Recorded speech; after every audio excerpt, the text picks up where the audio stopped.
Buenos días, mi nombre es Claudio Alfredo Fernández, soy uno de los profesores adjuntos de la cátedra y esta clase va a tratar sobre el crecimiento y el desarrollo postnatal. Los propósitos son reseñar los conceptos básicos del crecimiento óseo y aplicar ese conocimiento en la práctica médica cotidiana.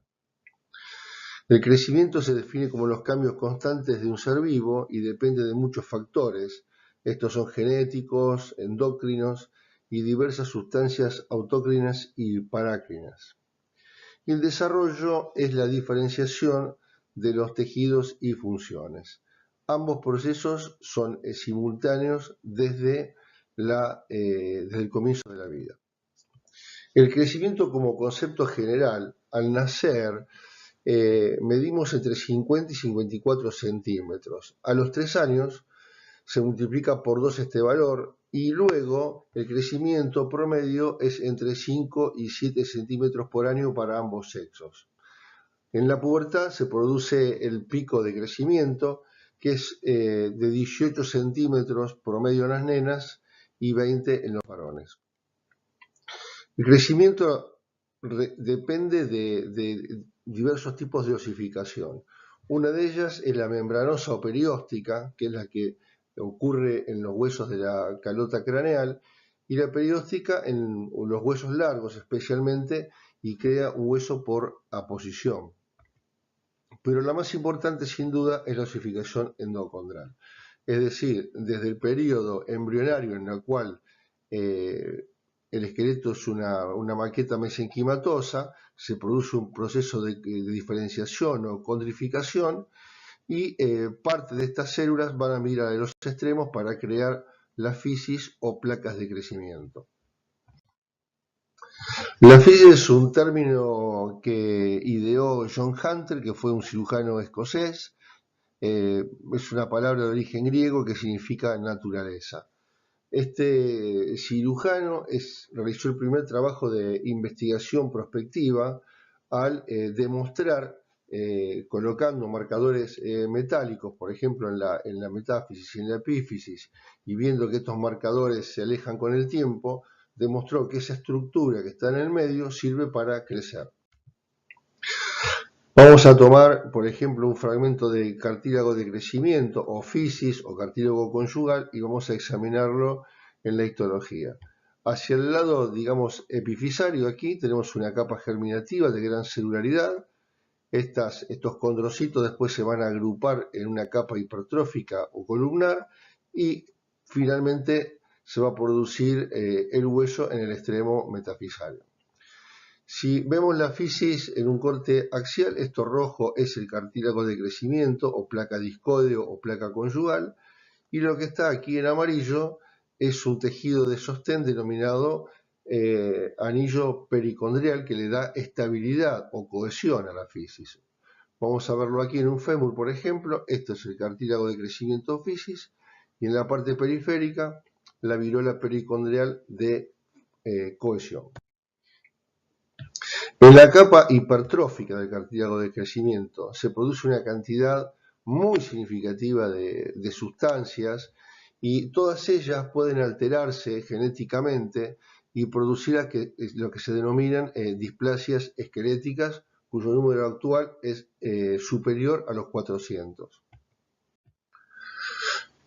El cartílago de crecimiento puede adoptar diversas formas, básicamente dos, para las epífisis y las apófisis, ¿no es cierto?, que son estructuras esféricas. Se produce un crecimiento que va desde afuera hacia adentro y una osificación desde adentro hacia afuera. En los huesos largos, el cartílago de crecimiento produce una posición ósea y es responsable del crecimiento longitudinal. Algunas situaciones especiales, como por ejemplo las pérteras, comienzan con un crecimiento de tipo epífiso apofisario y posteriormente adoptan un crecimiento de patrón de huesos largos. ¿Para qué sirve la fisis? Bueno, obviamente para el crecimiento, para otorgar cohesión mecánica entre epífisis y metáfisis y para darle una morfología y congruencia adecuada a las articulaciones. Del crecimiento va a depender las proporciones, ¿no es cierto?, del individuo a través de toda la vida. Es muy sencillo evaluar el crecimiento clínicamente. Se evalúa por la medición de la talla de pie, la talla sentado, que en realidad lo que evalúa la talla sentado es el crecimiento desde la cabeza, columna vertebral y pelvis, y esto que se llama envergadura, que es muy importante, que es la separación que hay entre ambos dedos mayores, es muy útil porque sabemos que la envergadura es el 95% de la talla del pie.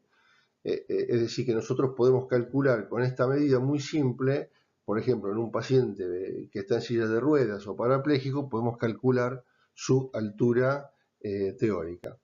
Después tomamos el peso y ambas medidas, la talla de pie y el peso, se pueden extrapolar a tablas de crecimiento para saber a dónde está ubicado ese niño.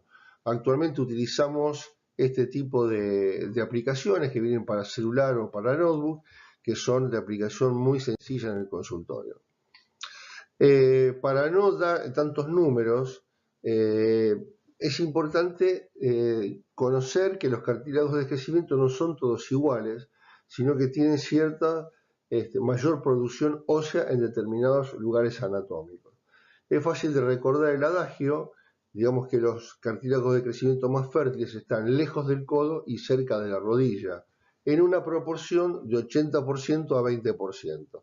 Es decir, en la rodilla el 80% de los cartílagos fértiles están allí, y eso explica por qué en ese lugar ocurren la mayor cantidad de infecciones o de tumores producto de la alta actividad mitótica.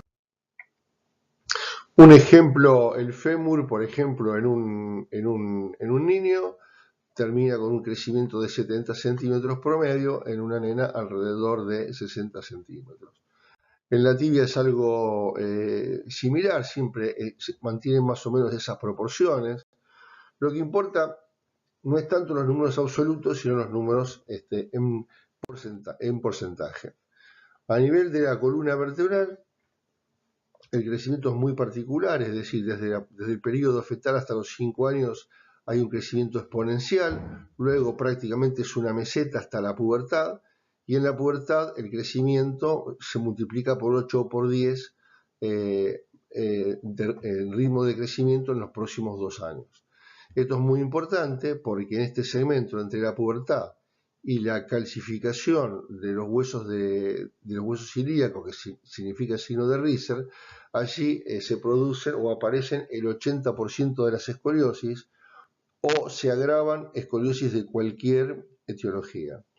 Definir la pubertad clínicamente es muy sencillo, se evalúa por los caracteres sexuales secundarios, es decir, en la nena es el volumen mamario, el vello pubiano y axilar, y en el varón el volumen testicular y el vello pubiano y axilar.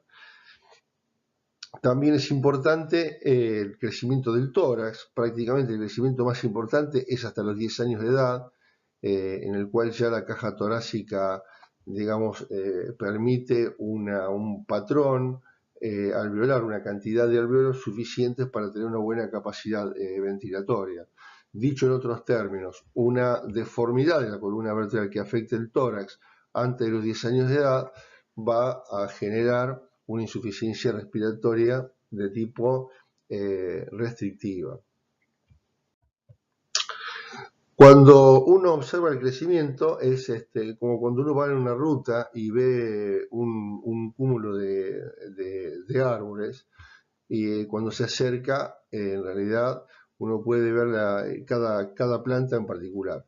Entonces acá tenemos, por ejemplo, es el pico del crecimiento de la pubertad, que está representado aquí en amarillo, pero como podemos ver, ese pico de crecimiento incluye 3 micropicos. O sea, el primer pico de crecimiento lo producen los miembros superiores e inferiores, luego continúa el de la columna vertebral y por último el de la expansión final del tórax. Esto es la pubertad, ¿no es cierto? Fíjense que en las nenas y en el varón es igual, la única diferencia es que en las nenas se produce 2 años antes, y prácticamente entre la aparición de la pubertad y la calcificación del hueso ilíaco o la menarca, ahí tenemos prácticamente 8 o 9 centímetros de crecimiento, y después el crecimiento es muy inferior, 3 o 4 centímetros, hasta los 15 o 16 años. Cada cartílago de crecimiento, cada fisis, tiene su propio calendario de fusión. Por supuesto que no les vamos a pedir que me memoricen nada de esto, simplemente es a título informativo.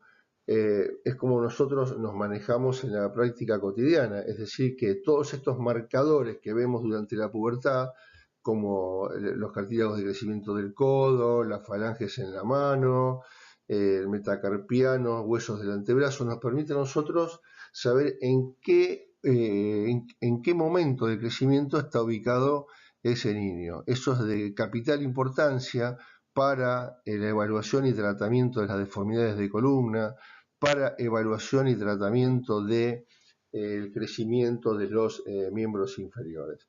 He tratado de no dar tantos números ni tantos valores porque entiendo que es un tema un poco complejo a veces de comprender y me he limitado a los conceptos básicos que seguramente después vamos a tratar en otras clases o en los encuentros tutoriales o en el libro que está en prensa, el libro de la cátedra que está en prensa y que pensamos que en poco tiempo va a estar a disposición de todos.